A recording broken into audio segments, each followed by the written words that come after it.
Dr. Chandra, your views of what you see in Malaysia, youth in Malaysia, and what you can tell us about that. If I may perhaps reflect upon what has been said and try to draw out the essence of our discussion and put it in a particular context. And what is that context? It would be a very good idea, Your Excellency, if one got youths themselves to speak up.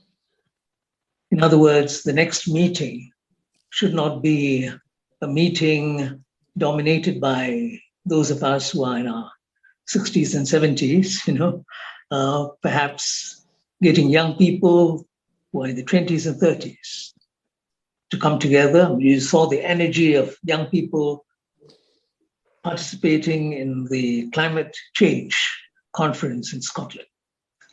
What they had to say, of course, a lot of it was perhaps condemnatory.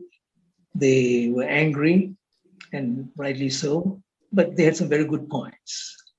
I think if we could bring them together, Your Excellency, to do three things. Number one, to articulate their position on what they think is wrong with the world and why they think we need some urgent solutions. If you could get them to articulate their positions. We talk about sex crimes, about corruption, and so on. Do they also see these as the real challenges? Perhaps they do. I suspect they do. But maybe there are other dimensions that they're aware of, which we are not aware of. So number one, that would be a major challenge. Number two, I think this idea of Rahmatul Alamin and the relationship to young people. Why do they see our own traditions, our value systems, the principles which are embodied in our great philosophical truths? Why do they see that as the Rahmatul Alamin? Do they? Perhaps they see this as vital. I've talked to young people, Your Excellency, and sometimes feel that they have a clear idea of the dignity of human beings. And they can relate their dignity to spiritual values, to moral standards. It'd be nice to hear them take that position, that this is the blessing for the whole of humankind. If we can get them to address that, that'll be the second major challenge. And the third, an area where we have failed. Generations of people with strong spiritual positions have somehow failed to show that this spiritual inheritance is a shared inheritance. It is not exclusive to any of us. It's not exclusive to Muslims, for instance.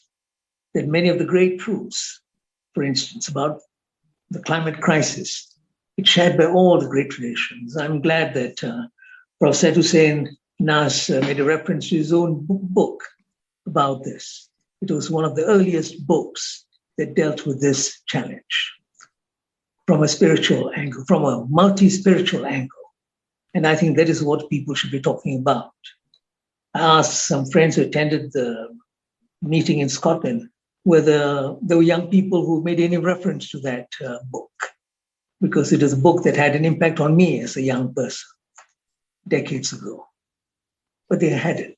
And yet it's such a pity, because it is a book that unites people on this fundamental question of the crisis facing humankind today from a spiritual perspective, a shared spiritual perspective. So I think it'd be good if we could bring young people together to cross cultures, to cross boundaries, and take a shared position. Unfortunately, not many friends of ours and other faiths see Islam as having that sort of position, and yet that is so much a part of Islam. It was a part of Islam even before the Prophet preached his central mission to humankind. He brought people of different traditions together, Hiful Fuzul, as a way of showing that there was a common bond that held them together. And I think this is what we have to do again. In this moment, at this time in history, We have to show that if you look at the climate crisis, you look at the nuclear crisis, if you look at the COVID crisis, every crisis, it manifests itself in a multidimensional way. It affects all human beings. These are shared challenges, shared burdens, and we have to bring out a shared message. Islam did it so beautifully centuries ago. We have to do it again. Thank you.